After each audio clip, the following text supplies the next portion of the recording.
नमस्कार विद्यार्थी मित्रों, श्रेयस विद्यालय हिंदी माध्यम।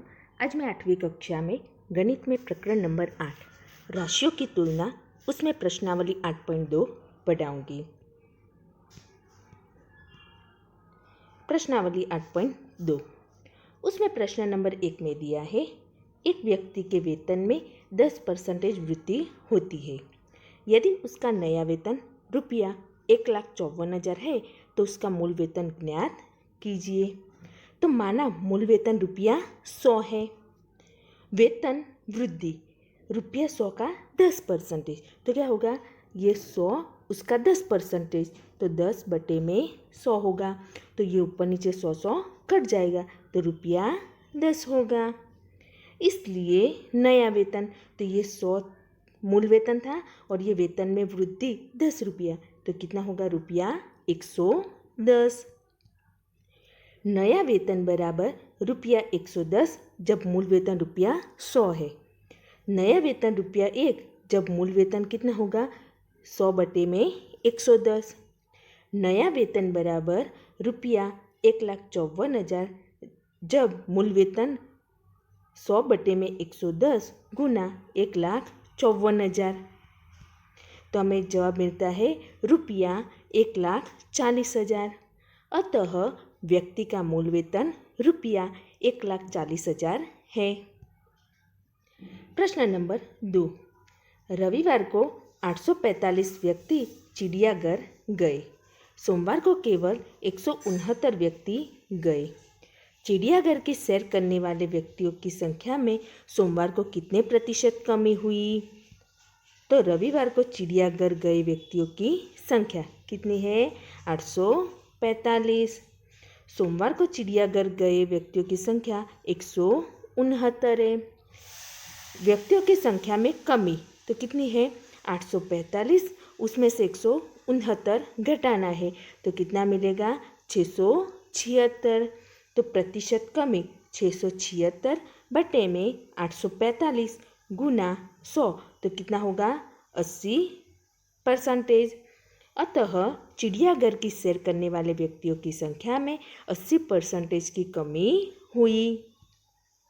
प्रश्न नंबर 3, एक दुकानदार रुपया 2400 में 80 वस्तुएं खरीदता है और उन्हें 16% लाभ पर बेचता है। एक वस्तु का विक्रय मूल्य ज्ञात कीजिए। तो वस्तुओं की संख्या कितनी है, 80।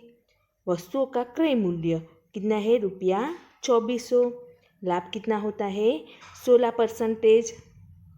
जब क्रय मूल्य रुपया 100 तब विक्रय मूल्य 100 प्लस 16 यानी कि रुपया 116।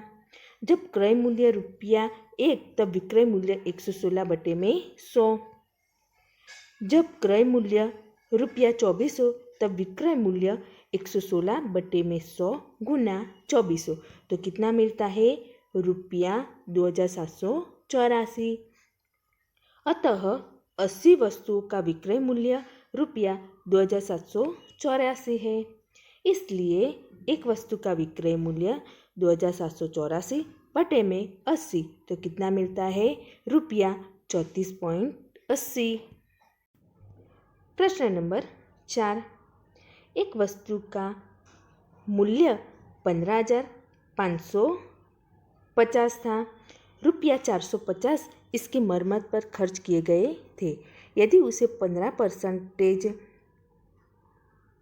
का हो जाता है तो उसका विक्रय मूल्य ज्ञात कीजिए। तो यहाँ वस्तु का मूल्य कितना है, रुपया 15,500 और मरम्मत पर खर्च कितना है, रुपया 450। इसलिए क्रय मूल्य कितना है, 15,500 प्लस 450, तो कितना होता है, रुपया 15,950। लाभ होता है 15%। अतः जब क्रय मूल्य रुपया 100 तब विक्रय मूल्य कितना है, 100 प्लस 15 यानी कि रुपया 115। जब क्रय मूल्य रुपया 1 तब विक्रय मूल्य 115 बटे में 100 होता है। जब क्रय मूल्य रुपया 15,950 तब विक्रय मूल्य 115 बटे में 100 गुना 15,950, तो होता है रुपया 18,342.50। प्रश्न नंबर 5, एक वीसीआर और टीवी में से प्रत्येक को रुपया 8,000 में खरीदा गया।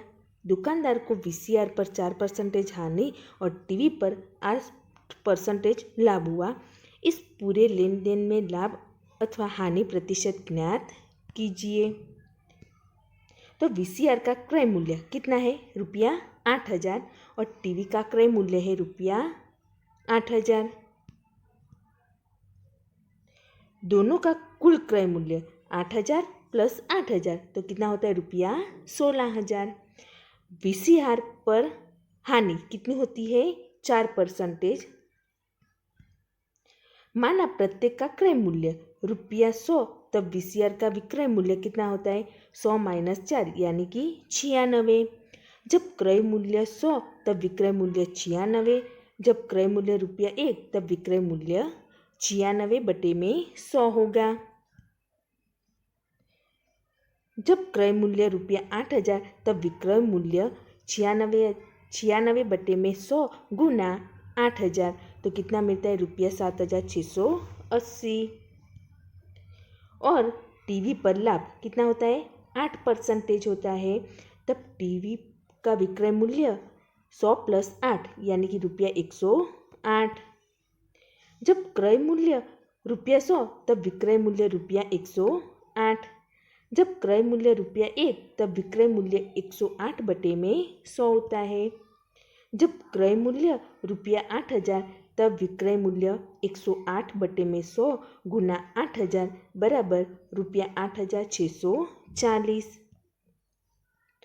अतः दोनों का कुल विक्रय मूल्य रुपया 7,680 प्लस रुपया 8,640 बराबर होता है रुपया 16,320।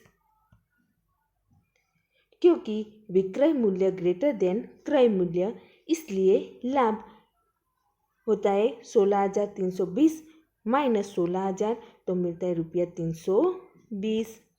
और लाभ परसेंटेज में तो लाभ बटे में क्रय मूल्य गुना 100 बराबर 320 बटे में 16,000 गुना 100 तो कितना होता है? 2% लाभ होता है। प्रश्न नंबर 6, सेल के दौरान एक दुकान सभी वस्तुओं के अंकित मूल्य पर 10% बट्टा देती है। रुपया 1,450 अंकित मूल्य वाला एक जीन्स और 2 कमीजें, जिनमें से प्रत्येक का अंकित मूल्य रुपया 850 है, खरीदने के लिए किसी ग्राहक को कितना भुगतान करना पड़ेगा? तो सभी वस्तुओं के अंकित मूल्य पर बट्टा कितना है? 10% है। जीन्स का अंकित मूल्य कितना है? रुपया 1,450 और प्रत्येक कमीज का अंकित मूल्य है रुपया 850। जीन्स पर बट्टा तो बट्टा गुना अंकित मूल्य बटे में 100 तो बट्टा कितना है? 10 गुना अंकित मूल्य है 1,450 बटे में 100 तो कितना मिलता है? रुपया 145। अब जीन्स का विक्रय मूल्य तो 1,450 माइनस रुपया 145 तो कितना मिलेगा? रुपया 1,305। 2 कमीज का अंकित मूल्य तो 2 गुना 850, एक कमीज का अंकित मूल्य है 850 तो 2 कमीज का अंकित मूल्य कितना होगा? रुपया 1,700। तो 2 कमीज पर बट्टा बट्टा गुना अंकित मूल्य बटे में 100 तो 10 गुना 1,700 बटे में 100 तो मिलेगा रुपया 170। अब 2 कमीज का विक्रय मूल्य बराबर 1,700 माइनस रुपया 170 बराबर रुपया 1,530। अतः ग्राहक को 1,305 प्लस 1,530 बराबर रुपया 2,835 का भुगतान करना पड़ेगा। प्रश्न नंबर 7, एक दूध वाले ने अपनी 2 भैंसों को रुपया 20,000 प्रति भैंस की दर से बेचा। एक भैंस पर उसे 5% लाभ हुआ और दूसरी पर उसे 10% हानि हुई। इस सौदे में उसका कुल लाभ अथवा हानि ज्ञात कीजिए। तो आपको ये होमवर्क में करना है। ये वो वाला वीसीआर और टीवी वाला था, ऐसे ही ये एग्जाम्पल है, तो आपको ये होमवर्क में करना है। प्रश्न नंबर 8। एक टेलीविज़न का मूल्य ₹13,000 है। इस पर 12% की दर से बिक्री कर वसूला जाता है। यदि विनोद इस टेलीविज़न को खरीदता है तो उसके द्वारा भुगतान की जाने वाली राशि ज्ञात कीजिए। तो क्रय मूल्य कितना है? ₹13,000 और बिक्री कर की दर कितना है? 12%। माना क्रय मूल्य बराबर ₹100, तब विक्रय मूल्य 100 + 12 यानी कि ₹112। जब क्रय मूल्य ₹100 तब विक्रय मूल्य ₹112।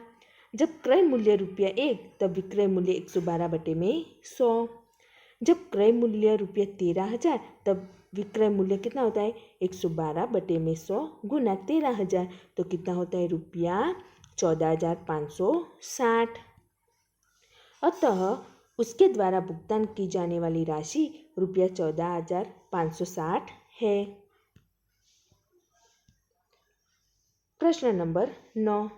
अरुण एक जोड़ी स्वेटर किसी सेल से खरीद लाया, जिस पर दिए गए बट्टे की दर यदि उसने द्वारा भुगतान की गई राशि ₹1,600 है, तो अंकित मूल्य ज्ञात कीजिए।